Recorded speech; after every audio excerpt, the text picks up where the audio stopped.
Daily Brad Devotions. Today's reflection with Pastor Jeff Eliscopides. Merry Christmas, Pastor Jeff! Uy, boy, good morning. Good morning, Brad Ted. Good morning sa ating mga taga-subaybay. Merry Christmas! Opo. Ninong Ted, magandang umaga. Yeah. Mano po? O Okay. Papoy, padala mo lang yung Gcash mo kay Chacha. Siya bahala sa'yo. Kayo talaga, binibintang nyo na naman kay Chacha. Yung sa inyo na lang ni Sir Ted. Hindi kami gumagamit ng Gcash. Pasobre. May pasobre ko dito. Huwag kayong magbibiro, Pastor. Oo. Ano kami, sorry kasi BDO kami, pay up. BDO pay up. Ayun, okay. Alright, so Brad Jeff, ngayon ay Pasko mga kapatid, December 25. Ito po, hintayin natin muna ano ho bang ating pong aral today mula po kay Brad Jeff. Ito pong ating inaabangan araw-araw. Go Brad! Well, since Pasko, Brad Ted, ito maganda tong verse na to. Baka na-overlook minsan to ng mga tao.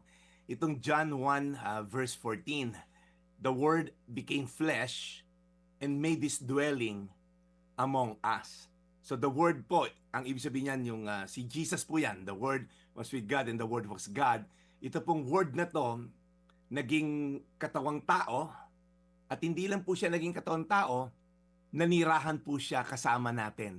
Alam niyo po, may difference yung kakilala mo lang isang tao at kasama mo sa bahay.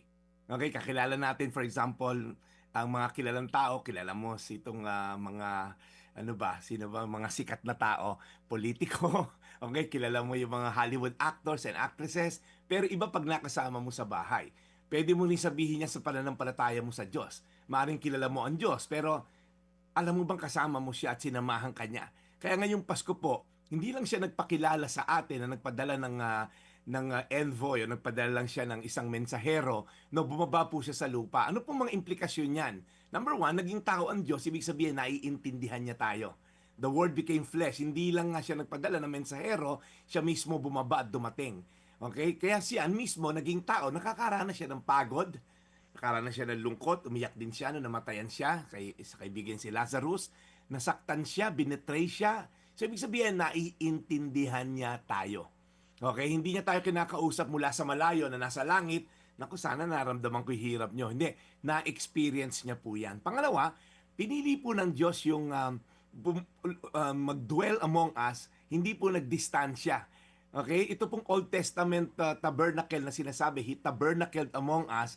Hindi po siya parang dumaan lang. Hindi siya yung nagparamdam lang. Nanirahan po siya. Hindi na kailangan pumunta tayo sa templo kasi po lumapit ang Diyos sa atin. Okay? So sa atin po ngayon mga nakikinig, God is with you kung nasa hospital ka man ngayon na nagpapagaling. God is with you kung OFW ka na nalulungkot ngayon dahil ang pamilya mo ay hindi mo kasama. God is with you sa broken marriage mo. God is with you sa financial situation mo.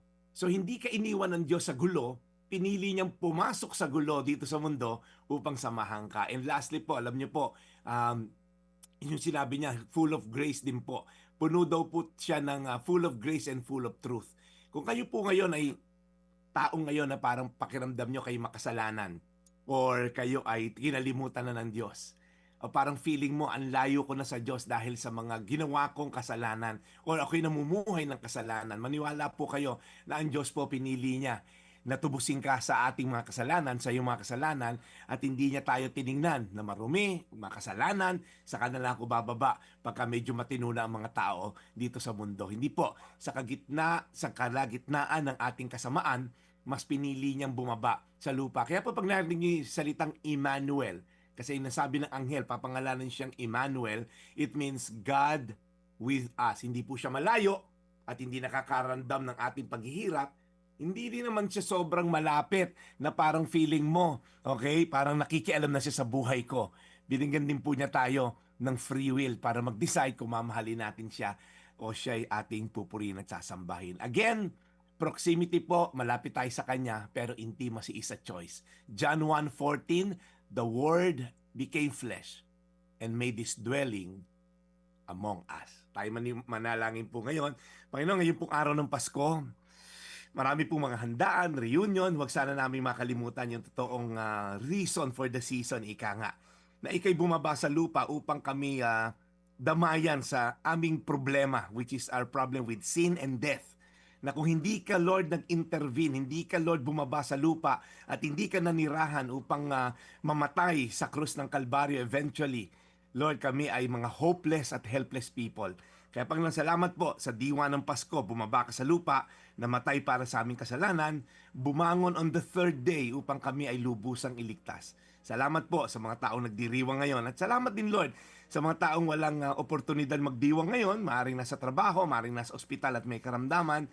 Lord, ang diwa ng Pasko ay hindi lang sa pagsama-sama ng mga magkakamag-anak, kundi sa kadahilan ng bumaba ka sa lupa upang tubusin kami sa aming mga kasalanan. Sa pangalan ni Jesus. Amen. Panginoon, muli po maraming salamat sa araw na ito. Sa araw po ng Pasko, sa pakikinig namin sa aral mula kay Brad Jeff. We continue. Kami po'y patuloy na dumudulog sa inyo na alagaan niyo po lagi si Brad sa kanyang ginagawang pagmimisyon, ang kanyang purpose sa aming pong programa. Muli, Panginoon, salamat po sa araw na ito. In Jesus' name we pray. Amen. Amen. Amen. Okay, so Brad Jeff, mukhang akala ko ba nasa ano ka ngayon, Nueva Ecija, o kagabi na ang inyong reunion? Kagabi po sa Biyanan Brad Ted, dito muna tayo sa Pasko. Sa New Year ang Nueva Ecija natin. Alright. O sige, so Brad, bukas tayo ulit kasi bukas ay Friday pa lang. Yes. Oo, at kasi minsan nalilito ako pag pag pista official, parang weekend na, no? Parang weekend na yung Dati feels. na. May pasok pa pala bukas. Wow, may pasok. Sino kasama natin, Brad Ted? Bukas, depende kung buhay na bang kanyang spirit. Kasi sabi niya kahapon, I am with you in spirit. Alam mo, nung may ipinako saan ba pinako? Anong mountain yun, Brad Jeff? Golgotha. Oo. Nung pinako doon, di ba, sabi niya, I am in you in spirit. Today, you will be with me in paradise. Sabi paradise. niya. Sabi niya, sorry, akala ko I am with you in spirit. Oo, iba yun nga nung Ted. Iba pala yun. Okay, so Brad, muli maligayang Pasko sa iyo, sa iyong buong pamilya at salamat muli sa iyong sakripisyo sa aming programa, sa ating programa para nga sa paghahatid ng magandang balita. Salamat, Brad. As always, Ted, this is not a sacrifice. This is a joy in serving God and serving the people. Maraming salamat, Brad Ted, sa another year na binigay mo sa akin opportunity to serve God. Ito po yung Daily Brad, your daily dose of inspiration. Merry Christmas. Mga kapatid, brothers and sisters, saan ka pa? Dito na tayo sa totoo.